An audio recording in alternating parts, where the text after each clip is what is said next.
اب ایک بہت بڑا یونیورسل ٹروتھ آ رہا ہے. سورہ النساء کی آیت نمبر 78 میں، اینما تکونوا،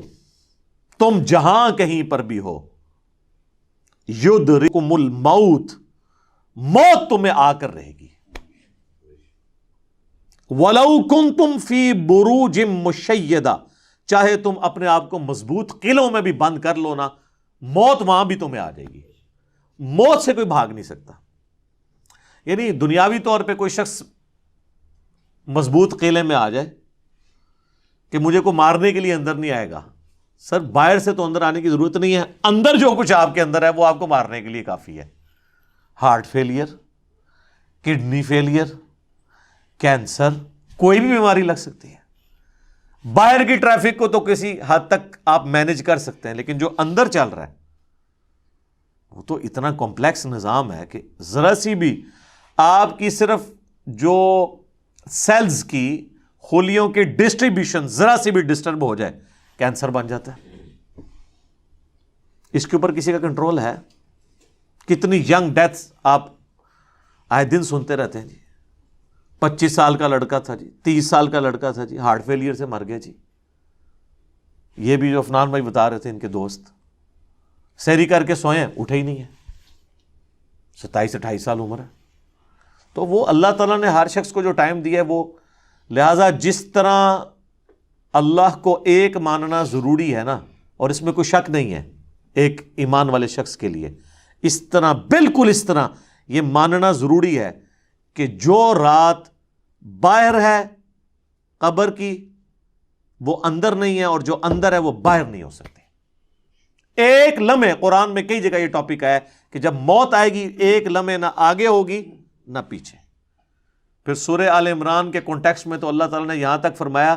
جب منافقین نے کہا نا کہ ہم نے اپنے بھائیوں سے کہا تھا کہ غزوہ احد میں نہ جاؤ، نہ یہ جاتے اور نہ یہ قتل ہوتے، تو اللہ تعالیٰ نے فرمایا اس طریقے سے کوئی موت ٹال سکتا ہے؟ تم لوگ بھی جو اپنے گھروں میں بیٹھے ہوئے ہو نا، اور تمہاری جان بخشی ہو گئی ہے، تم یہ سمجھ رہے ہو کہ قتال میں نہ جانے کی وجہ سے تم بچ گئے ہو. اگر تمہاری موت بھی اللہ نے مقدر کی ہوتی تو تم خود بخود اپنی مقتل گاہوں کی طرف کھینچے چلے آتے. اور اس کو سپورٹیو حدیث ہے صحیح مسلم کی، نبی علیہ السلام نے غزوہ بدر سے ایک دن پہلے زمین پہ لکیریں کھینچی تھی. کل یہاں پہ ابو جہل کی لاش پڑی ہوگی، کل یہاں پہ عتبہ کی لاش پڑی ہوئی ہوگی، اور صحابہ کرام کہتے ہیں اللہ کی قسم اگلے دن ہم نے ان کی لاشیں ایگزیکٹ انہی جگہوں پہ دیکھی. یعنی اللہ تعالیٰ نے اپنے نبی کو وحی کے ذریعے بتا دیا تھا کل یہاں پہ لاشیں پڑی ہوں گی. تو وہ اللہ نے ان کا موت کا وقت مقرر کیا ہوا تھا نا، اور نبی علیہ السلام کو بتا دیا، آپ نے اپنی امت تک وہ پیغام پہنچا دیا. یہاں پہ اگر کوئی کہتا بھی ہے نا جی کہ جی وہ جی جیڑی رات قبر ہے جی وہ باہر نہیں، جیڑی باہر ہے وہ اندر نہیں ہے، یہ اکثر وہ بدماش گنڈے اور ڈان کہہ رہے ہوتے ہیں جو قاتلانہ حملے میں اپنے دوسرے جو مقابل ڈانوں سے بچ جاتے ہیں نا، تو پھر وہ کہتے ہیں او جی جیڑی لہی ہے نا جی وہ تے پوری کرنی ہے نا جی، انج تے نہیں کو مار سکتا. پھر ساتھ یہ بھی جملہ بولیں گے کہ جی وہ جو ہے نا مارنے والے سے بچانے والا جو ہے وہ ذات بڑی ہے. او بھائی مارنے والے بھی اللہ کی ذات ہے، بچانے والی بھی اللہ کی، کوئی بڑی نکی نہیں ہے، ایک کی ذات ہے جو مارتی بھی ہے بچاتی بھی ہے. لیکن ظاہر ہے وہ اس کانٹیکسٹ میں کہہ رہے ہوتے ہیں کہ کوئی شخص کسی کو نہیں مار سکتا، تو بالکل ٹھیک ہے. اب اس کے بعد ہونا تو چاہیے اس کی بقیہ کی زندگی پھر دین کے مطابق گزرے. بقیہ یہ ہوتا ہے کہ وہ پھر 4-5 گنڈے اور اکٹھے کر کے اپنا بدلہ اتارتا ہے اپنے مخالف سے، یہ رزلٹ نکالتا ہے اس سے. حالانکہ جو یہ شخص کہہ رہا ہے کہ جی جو رات قبر میں ہے وہ باہر نہیں، اور جو باہر ہے وہ اندر نہیں، اس کے بعد پھر اس کی زندگی چینج ہونی چاہیے نا، اسے اپنی موت اتنی سامنے دیکھ کے اسے اپنی آخرت کی تیاری کرنی چاہیے نا. لیکن وہ سورۃ الانعام میں ہے، اللہ تعالیٰ نے تو اس سے بھی بڑی بات کی ہے کہ جو نافرمان لوگ ہیں نا، اگر ہم انہیں دنیا میں دوبارہ بھی بھیج دینا تب بھی یہی کام کریں گے. یہ ہم نے سر خود دیکھا ہے، یہ آبزرو کیا ہے. میرے اپنے آفس کے کولیگ ایک دفعہ کراچی سے فلائٹ لے کے تو وہ آ رہے تھے اسلام آباد، تو راستے میں کافی زیادہ موسم خراب ہو گیا. تو اور آپ کو پتہ ہے جب موسم خراب ہوتا ہے تو جہاز تو پھر ایک کٹی پتنگ کی طرح ہے نا، تیز ہوا کے اندر اس کو آپ لینڈ نہیں کروا سکتے، اور اڑے گا بھی تو کتنی دیر اڑے گا، ایسی جگہ لے کے جانا پڑے گا جہاں پہ موسم ٹھیک ہو، اور ادھر پہنچنے سے پہلے اگر فیول ختم ہو گیا پھر تو جا کے وہ جنت یا جہنم میں ہی لینڈ کرے گا، دنیا میں نہیں لینڈ کر سکتا۔ تو وہ کہتے ہیں کہ جی بس جو لینڈنگ سے تھوڑی دیر پہلے ہی موسم خراب ہو گیا تو وہ پھر جہاز دوبارہ اٹھا لیا اس نے، پائلٹ نے، لیکن وہ جہاز قابو میں نہیں آ رہا تھا۔ اور آپ کو پتہ ہے وہ پھر اچانک جو ہے نا کافی زیادہ گہرائی پہ وہ نیچے آتا ہے جہاز، یعنی ہوا میں اگر وہ سپوز تقریباً یہ 747 تو 10 کلومیٹر ہائٹ تک اڑتا ہے، تو وہ ایک کلومیٹر 1 سیکنڈ میں ایک دم نیچے آتا ہے۔ وہ جب ایک دم نیچے آتا ہے نا تو وہ ظاہر ہے کہ اگر آپ نے سیٹ بیلٹ نہیں باندھی ہوئی تو آپ جا کے تو جہاز کی چھت سے جا کے لگیں گے، تو وہ بیلٹ پہلے بندھوا لیتے ہیں، اور پھر وہ اتنی زور سے کانپتا ہے۔ یہ تو میں نے خود بھی چائنا کی فلائٹ میں ایئر پاکٹس آتی ہیں پاکستان سے چائنا جاتے ہوئے، اتنی زور سے کانپتا ہے وہ جہاز کہ لگتا ہے کہ وہ یہ ابھی ٹوٹ جائے گا، ٹکڑے ٹکڑے ہو جائے گا، کیونکہ وہ ویسے تو انہوں نے ظاہر ہے وہ ہمارے علماء کرام نے تو نہیں بنایا ہوا کہ ناخالص ہو، وہ یعنی بڑا صحیح ڈیزائن کیا ہوتا ہے انجینئرز نے، اور اس کے اندر پوری ایک شاک ابزارو کرنے کی صلاحیت ہوتی ہے، وہ ہلتا بھی رہنا، وہ ٹوٹتا نہیں ہے، اس میں کافی ٹرسز لگا کے لچک موجود ہوتی ہے۔ بہرحال پھر بھی جو بندہ اندر بیٹھا ہوا ہے اس کو تو یہ سارے لوگ تو سائنسدان تو نہیں بیٹھے ہوتے، اور لگتا ہے کہ جناب ابھی جان گئی کہ، تو وہ جناب وہ کہتے ہیں کہ جی یعنی اس طرح لوگ کلمے پڑھ رہے تھے اور جناب چیخو پکار استغفر اللہ، جیسے کہ ابھی اگر اللہ نے ان کو دوبارہ بھی دنیا میں بھیج دیا، کیونکہ اب تو ان کے آخری وقت کے قریب آیا ہوا تھا نا، وہ تو یہ کنکلوڈ کر لیا، تو یہ اب جاتے ہی جو ہے نا ادھر سے مطلب سیدھا گھر نہیں جائیں گے، یہ مسجد میں جا کے پہلے وہ سنت والے 2 نفل پڑھیں گے جو سفر سے واپسی میں پڑھے جاتے ہیں، اور جتنی بے پردہ عورتیں اتریں گی یہ اتر کے اب جا کے پردہ، یعنی وہ بلکہ یہ جہاز میں بیٹھی ہوں گی اور موبائل پہ کہیں گی کہ جی برقع جو ہے خرید کے لے کے آؤ، ادو تک میں لینا ہی نہیں جہاز تو جدو تک کہ منو کو برقع نہیں دے گا، ٹھیک ہے نا جی۔ اور جو ہے نا وہ نماز کا ٹائم ہوا ہے تو وہ جہاز میں پہلے نماز پڑھیں گے تب نیچے اتریں گے، لیکن ایسا کوئی نہیں ہوتا، اس ٹائم چیخیں ہوتی ہیں اور لگتا ہے کہ جناب گئے کہ گئے۔ تو وہ کہتے ہیں خیر وہ سٹیبل ہوا، وہ سیالکوٹ لے گئے اس جہاز کو، تو وہ جب اتارا تو جناب اب لوگ چیخو پکار کر رہے ہیں جی ہمیں جہاز سے باہر نکالیں، لیکن جہاز کا تو اصول ہے، وہ کہتے ہیں نہیں جی جدھر کی سواری ہے وہیں اتاریں گے، تھوڑی دیر ریسٹ کریں گے، جب موسم ٹھیک ہو تو دوبارہ اڑیں گے۔ اب جو موت سامنے دیکھ کے ایک بار تازہ لینڈ کیا ہو، وہ کہتا ہے جی جناب تو وہ بتا رہے تھے کہ جہاز میں جناب انہوں نے منتیں کی، اب لاہور کی سواریاں تھیں جو وہ بھی کہہ رہی ہیں کہ جی آپ ہمیں یہاں پہ ہی اتار دیں، اسلام آباد پشاور کی سواریاں بھی تھی، وہ کہہ رہی تھی سیالکوٹ سے جناب ہم، کئی لوگوں نے کہا اسی پیدل چلے جائیں گے جناب، سانو لاؤ ہوئے تھے جہاز تو لاؤ تلے، ٹھیک ہے۔ تو وہ لیکن ان کا ایک اصول ہوتا ہے، وہ انہوں نے یہ چیک کیا کہ بھی جو سیالکوٹ کے یا قریبی علاقوں ان کو تو اجازت دے دی، لیکن دور والوں کو کہا نہیں جناب آپ کو چھوڑ کے، وہ کہتے ہیں جناب مہربانی کرو سانو چھوڑ کے نہ ہو۔ تو اس طرح موت کا یعنی روب طاری ہوا ہوتا ہے۔ تو یہ یعنی بات کرنا آسان ہے، جب موت سامنے آتی ہے نا بڑے بڑے لوگ، اور یہ سورۃ النام میں جو اللہ تعالیٰ نے فرمایا نا کہ ہم انہیں دنیا میں دوبارہ بھیج دیں یہی کام کریں گے، تو یہ کرنا شروع ہو جاتے ہیں نا۔ میں خود اسلام آباد میں پشاور موڑ جو ہے نا G8 مرکز، اسے پشاور موڑ بھی کہتے ہیں، جس طرح G9 مرکز اسلام آباد میں اسے کراچی کمپنی کہتے ہیں، تو ادھر میں ایک دفعہ ایک ٹیکسی میں نے لی، تو وہ ٹیکسی والے سے میری ڈسکشن شروع ہوئی، تو وہ کہنے لگا جی مجھے تو اللہ تعالیٰ نے نئی زندگی دی ہے، کہتا ہے جی میں ادھر ہی کھڑا ہوا تھا تو پیچھے سے ایک بڑا ٹریلا آ کے چڑھ گیا، یہ ٹریلے آپ کو پتہ ہے کس سپیڈ پہ چل رہے ہوتے ہیں، یہ بڑے بڑے جو وہ ڈیمپرز جن کو ڈیمپر کہتے ہیں، اور کہتا ہے جی میں تو گھر والے بھی آ کے بس سارے رشتہ دار کے کر کے مل کے جا رہے تھے، شفا انٹرنیشنل میں وہ کئی ہفتے تک وینٹیلیٹر کے اوپر رہا، وینٹیلیٹر پہ اس طرح کے جو لوگ ہیں بہت کم ہی ہوتا ہے کہ واپس آئیں، پھر آہستہ آہستہ ریکوری ہو گئی، یعنی وہ تو موت کے منہ سے بلکہ نئی زندگی لے کے واپس آیا۔ تو میں نے اس سے پہلا سوال یہ کیا کہ اب تم مطلب زندگی کیسے گزار رہے ہو، نماز پڑھتے ہو، مسلمان ہو؟ کہتے جی ٹائم لگ جاتے پڑھ لی تھی ہے۔ تو میں نے کہا صدق اللہ العظیم، اللہ نے سچ فرمایا، اگر ہم انہیں دنیا میں دوبارہ بھی بھیج دینا پھر یہ وہی کام کریں گے جو یہ کرتے رہے۔ تو اتنا قریب سے بھی موت کو دیکھ کر لوگ جو ہے نا وہ پھر بھی یہ باز نہیں آتے اپنی حرکتوں سے.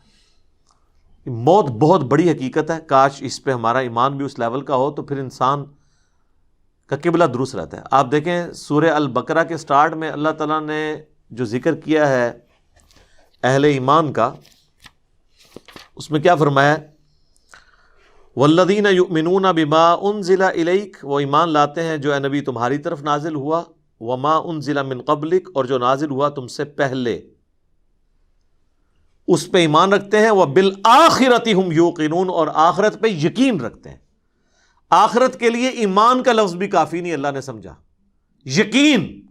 کیونکہ قبلہ تبھی درست ہوتا ہے جب انسان کو یہ پتا ہو کہ میں نے مر کے کسی کے حضور اکاؤنٹیبل ہونا ہے، جواب دہ ہونا ہے. آج یہ جتنے لوگ کہتے ہیں نا جی جو قبر سے باہر رات ہے وہ اندر نہیں، جو اندر ہے وہ باہر نہیں ہے، یہ صرف ان کی منہ شگافی ہیں. واقعی اگر ان کا یقین ہو تو حرام خوریاں کر رہے ہوں، لوگوں کا مال ناحق طریقے سے ہڑپ کر رہے ہوں، اللہ تعالیٰ کے حقوق کو پامال کر رہے ہوں، ماں باپ کے ساتھ بے سلوکی والا معاملہ کر رہے ہوں، بیوی بچوں پہ ظلم کر رہے ہوں، بہن بھائیوں کی جائیداد دبا رہے ہوں، معاشرے کے لیے ناسور بنے ہوئے ہوں، ایسے لوگ نہیں، پھر تو ان کو بالکل سیدھا ہو جانا چاہیے. تو بات کہاں سے شروع ہوئی تھی کہ اللہ تعالیٰ فرما رہا ہے کہ تم اپنے آپ کو مضبوط قلعوں میں بھی بند کر لو نا، تب بھی موت تمہیں آ کر رہنی ہے. موت کو کوئی ٹال نہیں سکتا، کیونکہ موت تو اللہ تعالیٰ نے بھیجنی ہے. اللہ کے پاس تو کروڑوں آپشنز ہیں. ایگزٹس تو ہر شخص کا اس دنیا سے لکھا ہے، خواہ ایئر کریش میں ہو، چاہے ہارٹ فیلئر سے ہو، خواہ کسی شیر کے پیٹ میں جا کے ہو، خواہ کڈنی فیلئر سے ہو، خواہ کسی روڈ ایکسیڈنٹ میں ہو، ہر بندے نے دنیا سے جانا ہے اور وہ طے ہے، اس سے آگے پیچھے نہیں ہوگا. البتہ جو قاتل کو ہم سزا دیتے ہیں اس لیے کہ قاتل جو ہوتا ہے اس کو اللہ تعالیٰ نے یہ کام کرنے سے منع کیا ہوا ہے، وہ اس کی وجہ سے اسے سزا دی جاتی ہے، اس وجہ سے نہیں کہ وقت سے پہلے اسے قتل کر اس نے مار دیا ہے، کیونکہ اس نے مارا اپنی ویل سے ہے، نافرمان، اس کی تو موت آنی تھی. اور اللہ تعالیٰ کو تو اپنے علم سے یہ بھی پتا ہے کہ کس نے کیا کرنا ہے، لیکن اللہ نے کسی کو پابند نہیں اپنے علم کا کیا کہ تو نے یہ کرنا ہے، بلکہ اللہ نے مستقبل کو فورس ہی خود ہی کیا ہوا ہے. جس طرح ایک استاد جب کسی نالائق شاگرد کو پیپروں سے ایک ہفتہ پہلے کہتا ہے کہ پتر تو فیل ہو جانا ہے، اور وہ فیل ہو بھی جائے، تو اس استاد کو آگے نہیں گلا کر سکتا ہے وہ اسٹوڈنٹ کے سر جی تہاڈی زبان بڑی کالی ہے، تسی کیا سی تاں میں فیل ہویا، میں نے بڑی محنت کی سی. نہیں، تو اللہ تعالیٰ کو تو ڈیوائن علم بڑا کامل ہے، وہ مستقبل کے بارے میں فورس ہی کرتا ہے. اب رہا یہ معاملہ کہ اللہ نے ہمیں اس آزمائش میں ڈالا کیوں ہے، تو وہ اللہ نے اس کو بیان کر دیا ہے. لا یسأل عما یفعل، اللہ کو کوئی نہیں پوچھ سکتا کہ اس نے یہ کیوں کیا. وہم یسألون، اور اللہ ہر ایک کو پوچھے گا. تو ابھی تو فی الوقت اللہ نے جس امتحان میں ڈالا ہے اس میں آپ نے گیون سرکمسٹانسز میں پرفارم کرنے کی کوشش کرنی ہے. ہماری ایک اکیڈمی کے بڑے قریبی ہمارے ممبر عمر بھائی فوت ہو گئے آلموسٹ 37 ایئرس کی ایج میں، اللہ تعالیٰ ان کی مغفرت کرے. اور ماشاءاللہ انہوں نے اپنی ینگ ایج کے اندر اپنے عقیدہ توحید کی اصلاح کی، اپنے گھر والوں تک اصلاح پہنچائی، اپنے والدین تک پہنچائی. خوش قسمت ہوتے ہیں وہ لوگ جو جوانی میں خود بھی توبہ کرتے ہیں اور اپنے بوڑھے 70-80 سال کے ماں باپ جو روایتی دین کو، قبر پرستی کے دین کو لے کے چل رہے ہوں، بزرگ بابوں کے دین کو، ان کو بھی وہ اپنے ساتھ اس رائے حق پہ لانے میں کامیاب ہو جائیں، یہ نصیب والوں کا حصہ ہے. تو ان میں سے ایک ہمارے وہ عمر بھائی بھی تھے. ان کا جنازہ بھی آپ کو پتہ ہے میں نے پڑھایا تھا، جہلم کی تاریخ میں چند بڑے جنازوں میں سے تھا، وہ ہزاروں لوگ اس میں شریک تھے. تو ان کی اچانک ڈیتھ ہوئی ہارٹ فیلئر سے. ینگ ایج میں اگر کسی کو ہارٹ اٹیک ہو تو یہ چانس ہوتے ہیں کہ اس کا ہارٹ فیل ہو جائے گا، کیونکہ ہارٹ ریئیکٹ کرتا ہے. بوڑھا بندہ پھر بھی سروائیو کر جاتا ہے. تو مجھے صحیح طرح یاد ہے کہ وہ ان کا ہارٹ فیل ہونے سے کچھ عرصہ پہلے کی بات ہے، 2017 میں جب میرے پہ پہلی دفعہ مرڈر اٹیمپٹ ہوئی 28 اکتوبر کو، اور اس میں میرا کافی خون بھی ضائع ہوا، کافی زیادہ زخم آیا، آپ لوگوں کو پتہ ہے. تو اس کے بعد میں عمر بھائی کے پاس ایک دفعہ گیا، ان کے شاپ پہ، ان کی فرنیچر کا بہت بڑا کاروبار ہے جہلم میں. تو میں نے گپ شپ شروع ہوئی تو مجھے کہتے ہیں علی بھائی میں چاہ رہا ہوں آپ کے لیے نا کوئی باڈی گارڈ رکھ دیتے ہیں. تو میں اس کی پیمنٹ کر دیا کروں گا. تو میں نے ان کو کہا کہ میرے بھائی آپ کا ابھی تک یہ یقین کامل نہیں ہوا کہ موت کو کوئی ٹال نہیں سکتا. تو پھر میں نے ان کو یہی آیات کوٹ کی تھی کہ اپنے آپ کو مضبوط، اینما تکونوا یدرککم الموت ولو کنتم فی بروج مشیدہ، تم جہاں کہیں بھی ہو موت تمہیں آ کے دبوچ لے گی، خواہ اپنے آپ کو مضبوط قلعوں میں بھی بند کر لو. تو میں نے ان کو بھی یہ بات سمجھائی. میں نے کہا میرے بھائی باہر کی ٹریفک کو تو آپ کنٹرول کر سکتے ہیں، کسی حملہ آور کو تو آپ روک سکتے ہیں، اندر جو اتنی کمپلیکس ٹریفک ہے، روزانہ میرا دل 1,00,000 دفعہ دھڑک کر 10,000 لیٹر خون پمپ کرتا ہے میری نسوں میں، اس ٹریفک کو کون کنٹرول کر سکتا ہے؟ 25 دفعہ ڈریسز کرتے ہیں روزانہ میرے گردے، یہ کام کرنا چھوڑ دیں، اس کو کون کنٹرول کر سکتا ہے؟ 23,000 دفعہ آلموسٹ پھیپڑے سانس اندر کرتے ہیں، اتنی دفعہ باہر کرتے ہیں. اب تو یہ کورونا کی وجہ سے لوگوں کو پوچھیں نظر، ان کو سانس لینا کتنا مشکل ہو رہا ہے، ریکوری ہوتے بھی کئی مہینے لگتے ہیں. یہ سانس ہمیں خود لینا پڑ جائے نا یاد کر کے، ایک دن نہیں آپ سانس لے سکتے. 12,000 دفعہ ہماری یہ پلکیں جھپکتی ہیں، اور یہ اگر آپ کو روزانہ یوں کرنی پڑ جائیں تو بس پھر آپ کوئی اور کام نہیں کریں گے، یہی کرتے رہیں گے. تو یہ سب کچھ میری مرضی کے بغیر اللہ تعالیٰ یہ سارے معاملات کو لے کے چل رہا ہوتا ہے. تو ہم باہر کی ٹریفک کو تو شاید مینیج کر لیں کسی حد تک، وہ بھی کنفرم نہیں ہوتا. کئی بار روڈ ایکسیڈنٹ میں آپ دیکھتے ہیں لوگ اپنی جگہ پہ صحیح سائڈ پہ جا رہے ہوتے ہیں، مخالف سمت سے کوئی گاڑی آتی ہے، اس کا ٹائر پھٹتا ہے، وہ لڑکتی ہوئی دوسری طرف آ کے